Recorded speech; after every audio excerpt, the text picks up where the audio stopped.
The solitude of writing is a solitude without which writing could not be produced, or would crumble, drained, bloodless by the search for something else to write. She had lived her early years as though she were waiting for something she might, but never did, become. You have to be very fond of men, very, very fond. You have to be very fond of them to love them, otherwise they're simply unbearable. Don't be afraid anymore, not of anyone, not of anything, nothing, ever again. Listen to me, not ever again. You alone became the outer surface of my life, the side I never see, and you will be that, the unknown part of me, until I die. The house a woman creates is a utopia. She can't help trying to interest her nearest and dearest, not in happiness itself, but in the search for it. Oh, how good it is to be with someone. Sometimes, I'm still there watching those possessed children as far away from the mystery.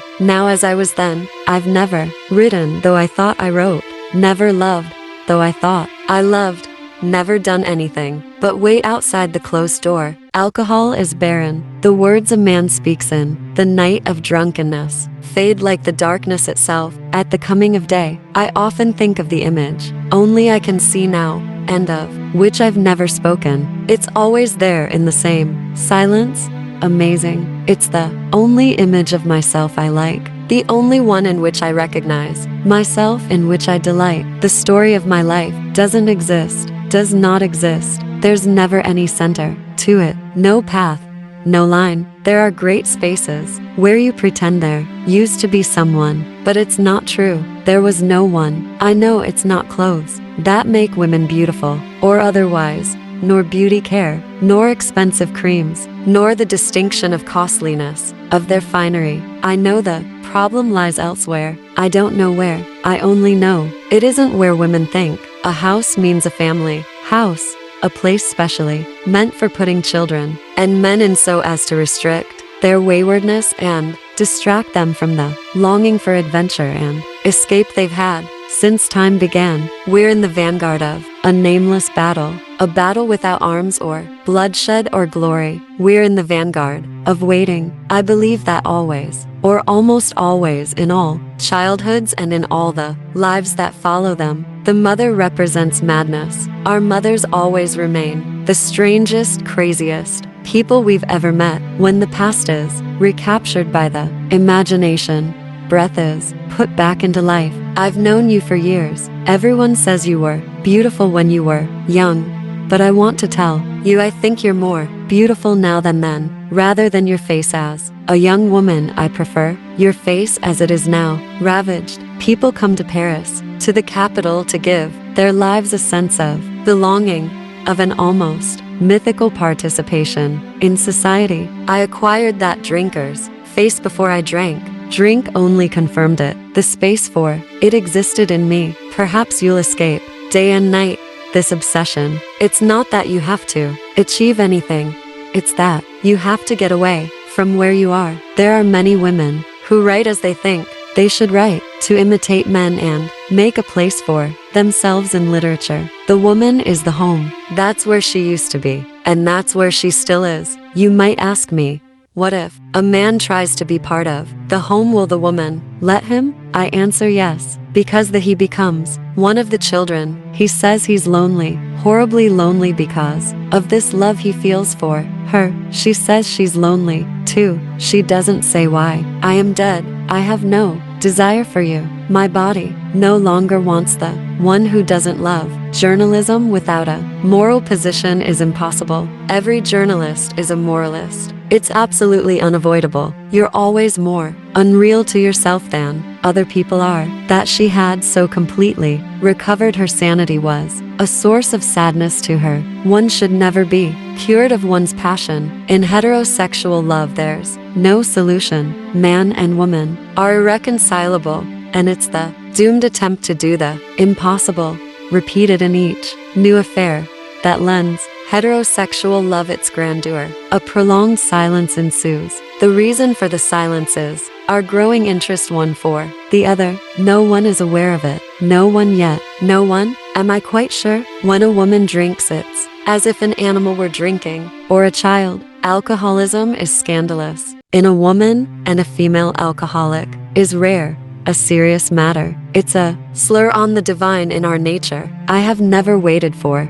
anything the way I've waited for today when nothing will happen. For that's what a woman, a mother wants to teach her children, to take an interest in life. She knows it's safer for them to be interested in other people's happiness than to believe in their own. The words emerge from her body without her realizing it, as if she were being visited by the memory of a language long forsaken. He wanted to pay her. He thought women ought to be paid for keeping men from dying or going out of their minds. In love there are no vacations, no such thing. Love has to be lived fully, with its boredom and all that. War is a generality, so are the inevitabilities of war, including death. You ask, why is the malady of death fatal? She answers, because whoever has it doesn't know he's a carrier of death, and also because he's like to die without any life to die to, and without even knowing that's what he's doing. It's afterwards you realize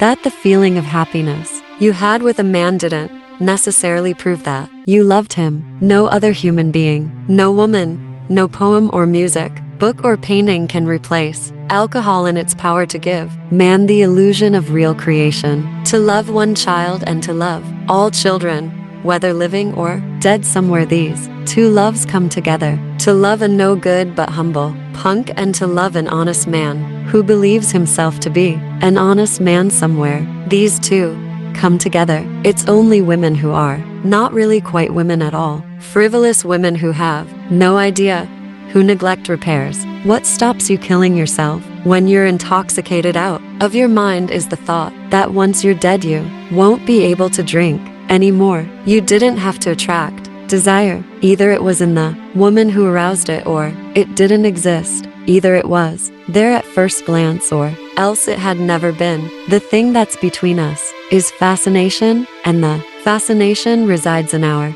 being alike. Whether you're a man or a woman, the fascination resides in finding out that we're alike. Some people are like that. Clothes they can't learn from anyone. Us, for example, we can't learn anything. Neither I from you, nor you from me, nor from anyone, nor from anything, nor from what happens in 1,000 years' time. This day will have existed for 1,000 years too. The day and the ignorance of the whole world about what they've said today will have a date too. Madness is like intelligence. You know, you can't explain it. Just like intelligence, it comes on you, it fills you, and then you understand it. But when it goes away, you can't understand it at all any longer.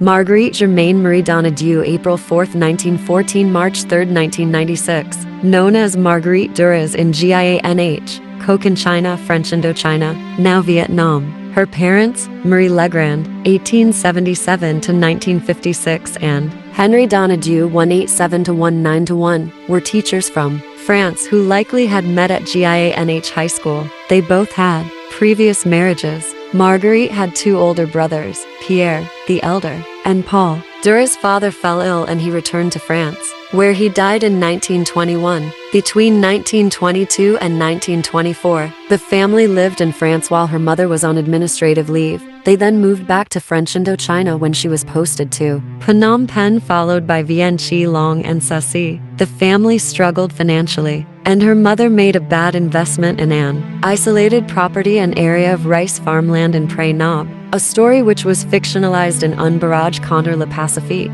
the sea wall. In 1931, when she was 17, Duras and her family moved to France, where she successfully passed the first part of the baccalaureate, with the choice of Vietnamese as a foreign language, as she spoke it fluently. Duras returned to Saigon in late 1932, where her mother found a teaching post. There, Marguerite continued her education at the Lycée Chasseloup Laubat and completed the second part of the baccalaureate, specializing in philosophy. In autumn 1933, Duras moved to Paris, graduating with a degree in public law in 1936. At the same time, she took classes in mathematics. She continued her education, earning a diplôme d'études supérieures des in public law and, later, in political economy. After finishing her studies in 1937, She found employment with the French government at the Ministry of the Colonies. Duras was a French novelist, playwright, screenwriter, essayist, and experimental filmmaker. Her script for the film Hiroshima Mon Amour 1959 earned her a nomination for Best Original Screenplay at the Academy Awards. In 1943, when publishing her first novel, she began to use the surname Duras, after the town that her father came from, Duras, Lot-et-Garonne. Towards the end of her life, Duras published a short, 54-page, autobiographical book as a goodbye to her readers and family. The last entry was written on August 1, 1995 and read, "I think it is all over, that my life is finished. I am no longer anything. I have become an appalling sight. I am falling apart. Come quickly. I no longer have a mouth, no longer a face." Duras died at her home in Paris on March 3, 1996, aged 81.